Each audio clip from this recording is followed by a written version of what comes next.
If you want a really good index channel I discovered recently, check out Aeon of Horus. He's pretty cool. He does index videos just like me. He's better because he actually has a freaking time slot and like actual does them at a pace and better thumbnails and talks more in depth compared to me. But yeah, there we go. Check out Aeon of Horus. He's pretty cool dude, does good index stuff, way more subs than me, deserves them, honestly. So yeah, go check him out, he's pretty cool. Hello everybody, it's Sooner over here to finish out the school members. You know, we only have 3 left.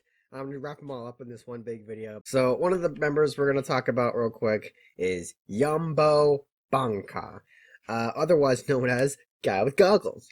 If I just did a video on this guy, it would last like a minute, 5 minutes. So let's get to this. Okay. So Yambo Banka, he's probably one of the least like known of school. He's like in the corner, probably maybe the sniper guy, but later on we get to know more about him a little bit. So his ability is that he's a psychokinesis. He can lift stuff with his mind. He can like wave his hand up like that, cut a car in half. He can cut a guy in half, as shown in the anime, comedically a little bit, because he kind of like does this. Is like blood splatters on his face. While in the light novel, there's like a little bit of a conversation where it's like, "Hey, can you get me out of these?" And he like there's like an actual visual of him doing this, and like he crushes the guy's arms and then the head. And he's like, "Oh, oops, sorry, but I couldn't get your chains off of your Christians." But no, in the anime, it's like that, like no real, Bible. He's just kill you now, and he's dead. Yeah, his whole role is more information based. He's not really built for like fighting, even though when he like fights Mugen, he lifts like a bunch of boulders up. He can like chuck them at people. Imagine he might be able to lift people, probably, but it's probably just more efficient if he like does that. But maybe he has to get close enough because he's a level 4. Maybe he has to get like just close enough to where he does that, slice the person in half. Because he didn't really do that with Mugano, so I imagine that might be the case with his powers. Yeah, he fought Mugano for like a bit. It didn't show it at all in the anime. In the manga, you do get like one panel of him like tossing rocks at Mugano, and then I guess Mugano just shoots a laser through his stomach, and he just dies. And then she takes his weird like helmet thing as a trophy, and I don't know why you'd want that, but apparently it worked well with his powers, his tech or whatever. He can go through like technology, make himself invisible, all that jazz. Every time I see that, I think of Cerebro from freaking X-Men for some reason. I don't know. He just looks like it's like he has little wires at the ends, like those aren't connecting anything, whatever. But yeah, he just kind of dies. He's afraid of Kakin. He throws up sometimes whenever like Kakin gets violent, so he has like an inherent fear towards him a bit. Seems like a normal guy. Maybe when he's not in school, he goes out with his friends for like chili dogs or whatever Academy Cityites eat. Clone burgers, clone cow beef burgers. They eat that. McDonald's. Yeah. Other than that, though, we don't know jack squat about him. Yeah, I know. Weird, right? He just kind of dies.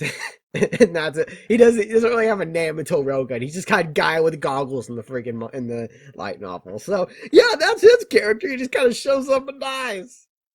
He has like he could beat you in a staring contest. I swear to you, if Mugano challenged him to a freaking staring contest, she would be obliterated.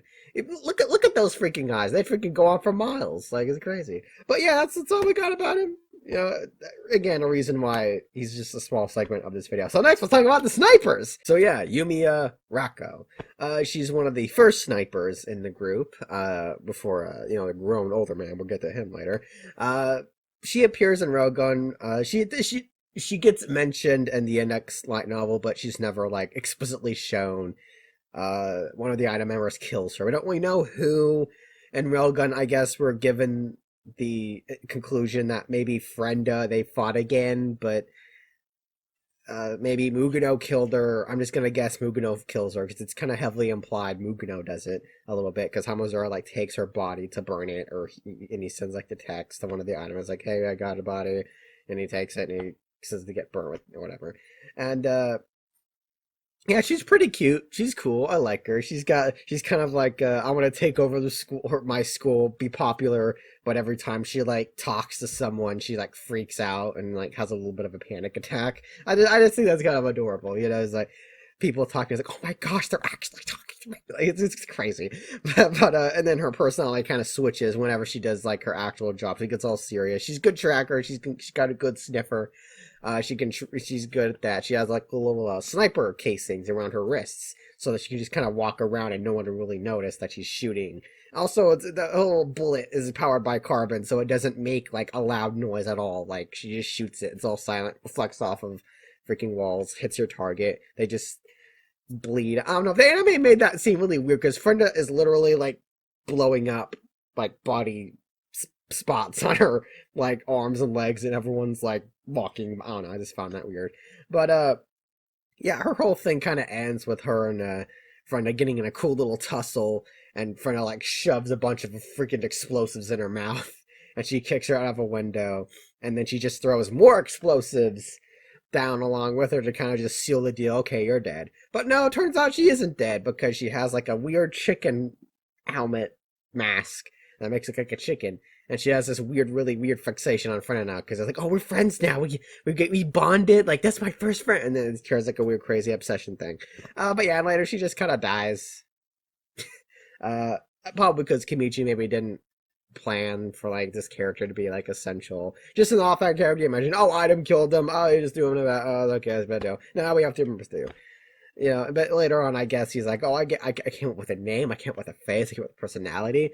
Too bad how she was treated later on. But overall, you know, I thought she was kind of cute, cool, little dipsy. You know, she's like serious, but I don't know. Some people don't like her. I thought she was fine. I liked her chicken mask thing. I don't know why I was like a chicken, but apparently it was like her. Apparently her mouth got horribly burned and like exploded. Of course, because there's explosives in her mouth. So she may not. I don't know if she has lips anymore or teeth.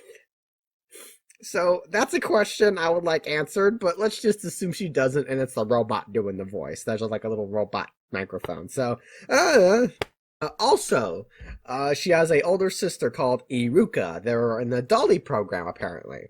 She wasn't like a major player. She was in the whole thing of creating like a level 5, but she didn't really turn out good. Esper power was apparently wave conductor, again, the same as Iruka's, but it was like a level 0. So basically a wave conductor is like you can like condense like sound waves and light waves and like use them as like weapons. You can like channel it, you can shoot it out.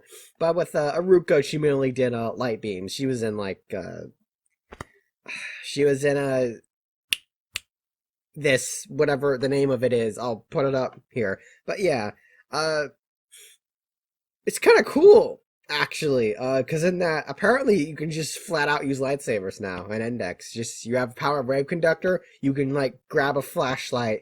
It is literally a lightsaber. It's crazy. Like go to Academy City. Hey, I want to be a wave conductor. You got lucky. You got a level 4 or 3. I have two. I have like so many flashes. But all of them are lightsabers. Boom, boom. I have lightsabers. You're dead.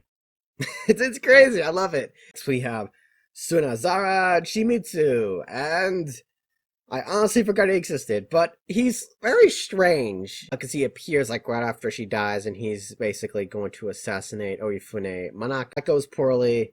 The plane gets all messed up. He fights Sai. His sniper, like heavy caliber sniper rounds, like push Sai back, and like she doesn't do any damage because of her defense armor. And she like she like throws like a warhead missile warhead and explodes, and he's like announced dead. He's also the mentor of Stephanie, Gorgeous Palace. Yeah, that's pretty cool. She's pretty fun. Her last name's very fun to say. Gorgeous Palace is so weird. But yeah, he gets in like a coma or something. He's alive, and just kind of continues being like, because you know in this series you have like you're following all these like teenage kids doing their thing, you know, wacky dialogue adventure time, but it's like you follow this serious old guy who's like a big like stump in the rug because he's killed so many so many people. He's like not really that he's not big personality, you know. I saw that girl scared. Oh no, I made a sex joke. You know, he's like